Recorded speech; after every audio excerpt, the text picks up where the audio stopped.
What's going on, guys? Welcome back to the channel. We are continuing the 1965 Doomsday shelter build. In part one, we put this massive 16-foot tent on this old farm truck. We're converting it from an old farm truck to the ultimate survival rig. And I'm super excited about today. We got some things that are gonna make this bed livable. And we also have an electronic upgrade for this truck that will make us be able to communicate with others if the apocalypse ever happens. So stay tuned, let's hop right into it. Jonathan, where you at, man? Dude, I'm in here testing out the new bed, man. Bro, this thing's huge. Dude, so many people on last video were like, oh, that's not gonna work. This space is too small. This is, if you're gonna have a bug out shelter, you know, you don't wanna be driving a huge semi, you know? This is like the perfect truck.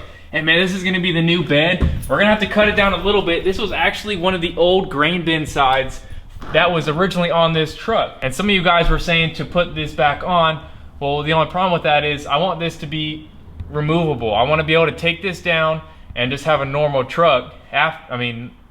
With all the stuff we're going to be adding to it, it won't be a normal truck, but I won't have the tarp on it. I won't have the skeleton on it. I'll be able to take that down and just drive as a normal flatbed. But we're going to take this old grain bin side. This was actually the headache rack for the original sides. So it's going to fit perfect. We have to trim it down a little bit because we have new wood in here. But I think it should turn out pretty good as a bed to live on, you know, to sleep on. We're gonna put a camping mat on here. I have a 0 degree sleeping bag so I can sleep out here in up to 0 degrees, and it should be awesome, man. What do you think, Caleb? I think it's gonna turn out good. Tell them about the brackets we got on there that we're gonna be able to fold up and chain it up. Yeah, man, so we have the original bracket. So the headache rack on the old size, it was just like this we have right here. And then this part was, had brackets on here so you can flip it down, and if you wanted the grain bin sides up, you can flip it back up. So we're gonna cut some legs out of a 4x4 post, put them down on each corner, and then we're gonna lag bolt screw the brackets in so we're able to flip it up when we're not sleeping on it and flip it down when we are. So we'll open up the space during the day and we'll be able to flip it down at night. So it's gonna turn out really good. Hope you guys enjoy. Let's hop right into building this bed.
Got the legs on. Now we ran into a little problem. We may not be able to use the hinges. We may use them still.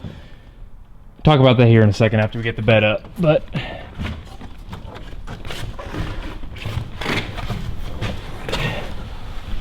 dude, that's gonna work perfect. A little wobbly. Cuts are a little crooked.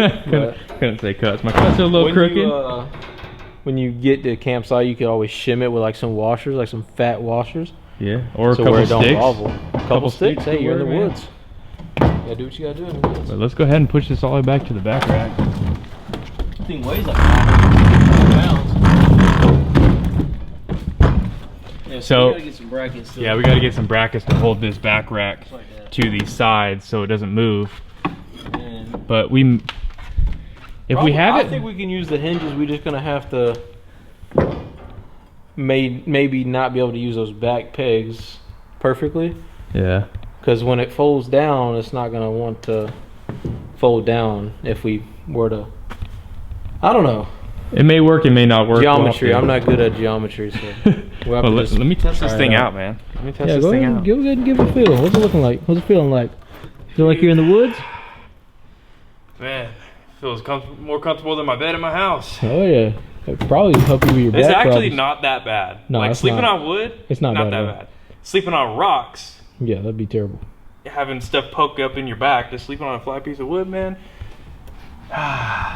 Don't go to sleep now. Dude, I might fall asleep, dude. You got some work to do. I may fall asleep in this shop. Brand new shop. If you guys aren't checking out Paradox, man. Oh, yeah. Check this shop out. We got a lot more to do. Yeah, we got a lot more to do on this truck, so we'll figure something out with the brackets later, but I'm super excited about this next part. Let's go hop in and do the CB radio. We got the Walmart special CB radio Cobra with a magnetic antenna. Man, have you ever put a CB radio together? When I was 15, haven't put one together since, but dude, I put one together on my Ram 1500 back in like 2015. It's been like 5 years, but probably figure it out. Shouldn't be too hard. Instruction manual. Don't need that. All we care about is the radio and the mic. Look at that. I think this whole setup was like 50 bucks at Walmart. Nice. But if it works, it works. I bought a SWR meter, so we're able to tune this thing. It should be in here tomorrow, so we'll be able to tune this thing in next video or off video or whatever. But I know a lot of you guys would be like, oh, you gotta tune it, you gotta tune it. I bought a meter, so don't worry. But yeah, there it is. This thing's look back in my day. I think I had a cheap Uniden one on my Ram 1500. Pretty much looked exactly like this. You know, all the cheap ones look the same.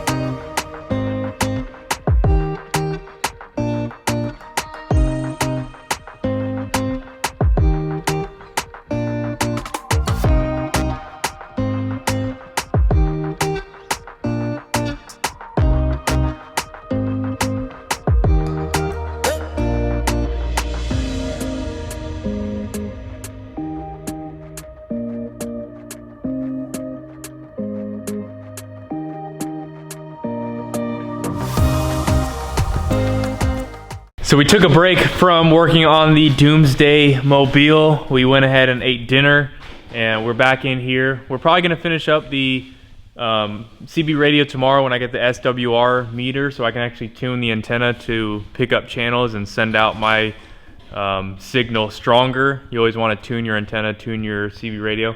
Right now what's gonna go down is Caleb. He's doing a video on his channel of welding for the first time. And he's gonna be tack welding that spot up right there. It's kind of hard to see, but he's just gonna be joining those two pieces of conduit together just with some tack weld. Doesn't have to be anything special. But for this, I need him to make some strong quality welds because this is gonna be a ladder. We're just gonna cut this probably in half and then just weld this piece right in the middle. We're gonna cut off a little bit of sections just to make a L shape to loop over this so we can set it here and climb on top of it and access the bed, because like I said, we're gonna be putting something in here. You have to stay tuned for that video. So we won't be able to hop up there like this anymore, so we'll need a ladder. But go check out his video. Not sure when it's gonna be up. This video is gonna be up on Friday. Not sure if it'll be up before then. But yeah, we're gonna get to welding and we'll probably catch up with you guys tomorrow. I'm gonna drive home, finish everything up tomorrow. So stay tuned, we'll see you then.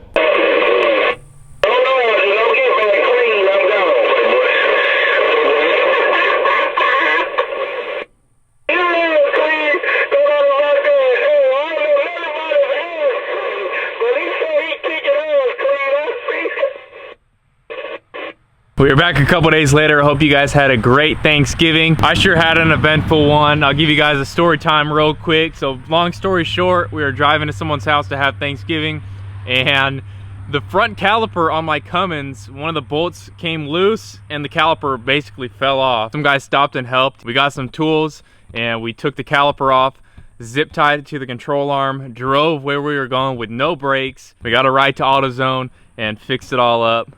And yeah, that was my Thanksgiving. Hopefully your guys's was better than mine, driving 30 minutes without brakes. But we are back working on this 1965 Doomsday shelter, man.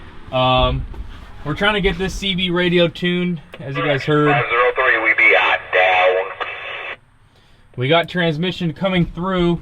The only problem is my transmission. This SWR meter I'm not sure if it's the metal cage that's interfering with my radio or what, but say I put it to channel 1.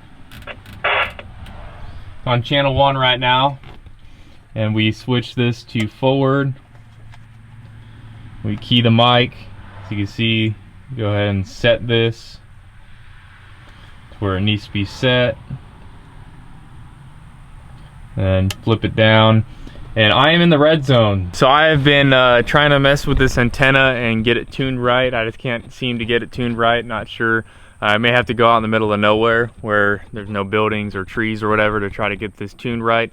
I don't want to transmit out, as in talk in the mic as I'm when I have it on, because it will damage the CB radio.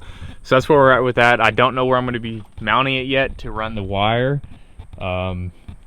Let me know in the comments below what would be the easiest way. Would it be easier to run the wire through one of these holes in the cab lights, or drill a new hole, or what? Let me know. The bed came out great. There's the bed. We still have to get some bolts. We're gonna just screw right through this, get some long bolts, and go through and through, attach a nut on the back side so we're able to flip this bed up. The ladder. So one thing you guys didn't see was us build the ladder. That was on Caleb's channel for his new welder. But I think the ladder came out pretty good. Still have to clean it up and paint it. But this is basically what the ladder is. As I said before, we're going to be putting something in this area right here. So we're not going to be really able to use this as a step anymore. And this is kind of like a portable ladder. So if I wanted to step up right here, I'd go grab a hold of the side and lift myself up, and now I'm up on the deck. And let's say this is being covered by whatever, I don't know, and I wanted to step up over here next to the bed. I'd move that, put the ladder right there, get a hold of it, and just launch myself over, and now I'm in the bed. So I think this ladder turned out pretty good. You know, it's a small little project that may come in handy. I could leave it right here on the side as I'm driving. It's not going to go anywhere. And if I needed to climb up, we built it so that we're able to put it anywhere along the whole side and still use the ladder to get up.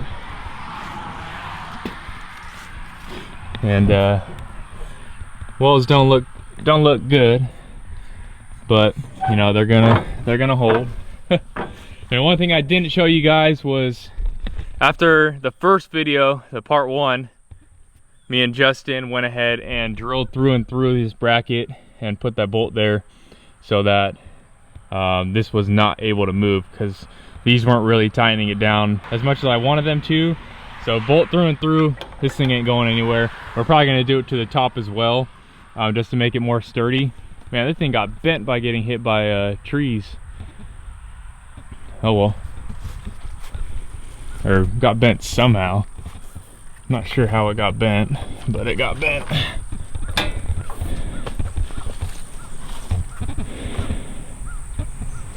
Well, that's gonna do it for part 2. Stay tuned for part 3. We got a bunch of stuff on the way for this Doomsday shelter build. We're gonna be fixing the bed some more. We're gonna be getting a diesel heater to put in here. It's gonna be so sick. We got some lighting on the way that will light this whole inside up. We're gonna be fixing the bumper, man. I've been slacking off and not fixed the bumper yet, but we're gonna be fixing that. We're gonna be getting some LED lighting to put inside these holes right here. Should look pretty good. We're probably gonna get a light bar or two. We're gonna get lighting for the inside, and maybe a spotlight or something for the top.